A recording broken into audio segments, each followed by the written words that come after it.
इस वीडियो व्याख्यान में हम सत्यशोधक समाज का महिला उत्थान में क्या योगदान रहा पहले ये देखेंगे। उसके पश्चात अन्य जो आंदोलन रहे जैसे राधा स्वामी संप्रदाय, नारायण स्वामी आंदोलन, उनका क्या योगदान रहा महिला उत्थान में ये देखेंगे। 19वीं शताब्दी में अनेक सुधार आंदोलनों का सूत्रपात हुआ और उनका किसी न किसी धर्म और समाज सुधारक ने नेतृत्व किया। सत्यशोधक समाज भी एक प्रकार का सुधार आंदोलन ही था। इस समाज की स्थापना ज्योतिराव फुले ने की थी अपनी पत्नी सावित्रीबाई के साथ मिलकर। अन्य सामाजिक व धार्मिक आंदोलनों के अनुरूप इस समाज का उद्देश्य भी पुरातन उत्पीड़क रूढ़ियों को समाप्त करना व समाज विशेष रूप से महिला शिक्षा को प्रोत्साहन प्रदान करना था।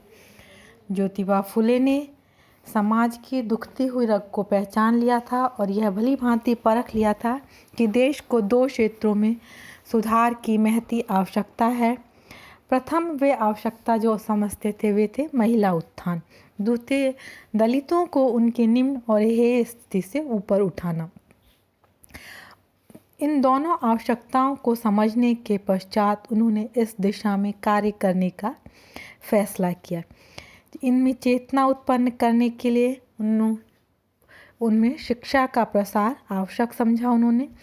अतः उन्होंने निम्न जाति के बच्चों और कन्याओं के लिए पाठशालाओं को स्थापित किया ताकि इनमें भी शिक्षा का विकास संभव हो सके। वे विधवाओं की उत्तरोत्तर गिरती हुई स्थिति से भी अत्यंत चिंतित थे। अतः उनके आवास हेतु उन्होंने विधवा आश्रम स्थापित करने की ओर ध्यान दिया। निर्धन बच्चों के रख रखाव के लिए अनाथालय बनवाए। महिलाओं के कल्याण को मस्तिष्क में रखते हुए महात्मा फुले ने परित्यक्त नारियों के पुनर्वास की भी व्यवस्था की, जिससे कि महिलाओं का दुख कुछ दूर हो। महात्मा फुले पुरोहित वर्ग से भी अत्यंत नाखुश थे। वे समाज में उनकी सर्वोच्चता इस कारण उन्हें भ्रमित करती थी, क्योंकि वे महिलाओं के शोषण के लिए मूल रूप से उत्तरदायी थे और इसके लिए अनेक तरीके अपनाते थे। धर्म के नाम पर उन्हें ठगते थे। सत्यशोधक समाज की स्थापना 1873 में हुई थी। ज्योतिराव फुले इसके अध्यक्ष थे। ये सभी धर्मों के लिए खुला हुआ था। ज्योतिराव फुले की पत्नी सावित्रीबाई फुले ने महिलाओं की सामाजिक उपेक्षा के विरुद्ध आवाज़ बुलंद की। उनके नेतृत्व में सती प्रथा के विरोध में और विधवा विवाह के पक्ष में आंदोलन हुआ। सावित्रीबाई फुले कन्याओं व महिलाओं की शिक्षा के प्रसार और प्रचार में निरंतर सक्रिय रही। उन्होंने कई विद्यालयों की स्थापना की। निरक्षरता के विरोध में एक जोरदार अभियान चलाया।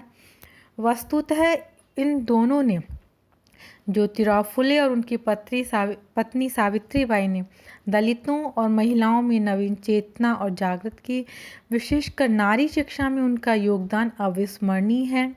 शिक्षा के प्रसार को और अधिक प्रोत्साहन प्रदान करने के लिए इस संस्था ने योग्य और निर्धन बालकों को छात्रवृत्ति दिए जाने की भी व्यवस्था की।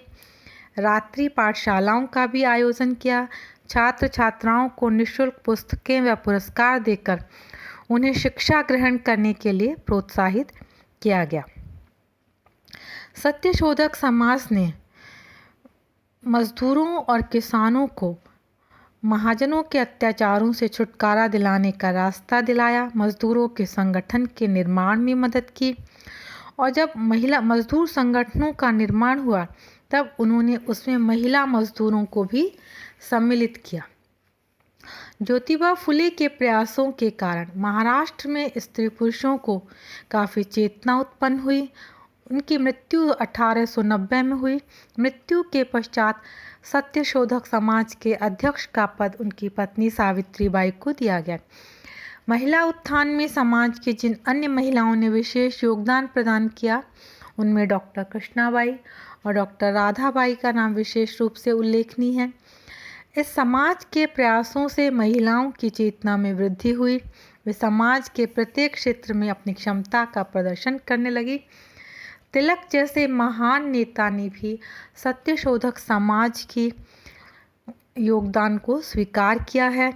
एक विद्वान ने महात्मा फुले के योगदान का मूल्यांकन करते हुए कहा है कि उन्होंने देश में दलित वर्ग और महिलाओं को उनके अधिकारों और कर्तव्यों से अवगत कराया। अब हम देखते हैं नारायण स्वामी आंदोलन और राधा स्वामी संप्रदाय के बारे में जानकारी प्राप्त करते हैं। मध्यकालीन आंदोलन के प्रमुख संतों में से एक संत थे स्वामी शिव दयाल सिंह स्वामी। इन्होंने राधा स्वामी मत का प्रचार किया। इस संप्रदाय की सबसे महत्वपूर्ण विशेषता थी कि इसमें महिलाएं भी गुरु बन सकती थी और वे सत्संग में आने के लिए स्वतंत्र थी। अतः वे महिलाएं जो पर्दे और कठोर अनुशासन में दबकर पीड़ित और उपेक्षित जीवन व्यतीत करने के लिए अब तक बाध्य थी, वे इस नवीन संप्रदाय से प्रभावित और उत्साहित हुई और अपनी आत्मशक्ति के विकास में संलग्न हो गई ताकि वे भी मोक्ष को प्राप्त कर सकें। राधा स्वामी संप्रदाय में स्त्री और पुरुष में कोई अंतर न करते हुए दोनों की समानता पर बल दिया गया। यह संप्रदाय विशेष रूप से दिल्ली, पंजाब और आंध्र प्रदेश में स्थापित हुआ। कालांतर में इस संप्रदाय से प्रेरित होकर इससे समानता रखने वाले कुछ अन्य गुरु मतों की स्थापना का वर्णन प्राप्त होता है। इनमें से एक गुरु परंपरा पर आधारित मत नारायण स्वामी का है, जिसमें निराकार और साकार प्रभु के दोनों रूपों की सेवा की प्रेरणा दी जाती है। सर्वप्रथम यह मत गुजरात में स्थापित हुआ और इसके प्रवर्तकों ने स्त्री शिक्षा की ओर विशेष ध्यान आकृष्ट किया। राधा स्वामी मत की भांति इस मत के अंतर्गत महिलाओं को न केवल गुरु धारण करने का अधिकार प्रदान किया गया, अपितु सत्संग में बैठने तथा गुरु के माध्यम से आध्यात्मिक उत्थान का मार्ग उन्मुख करने का भी अवसर प्रदान किया गया।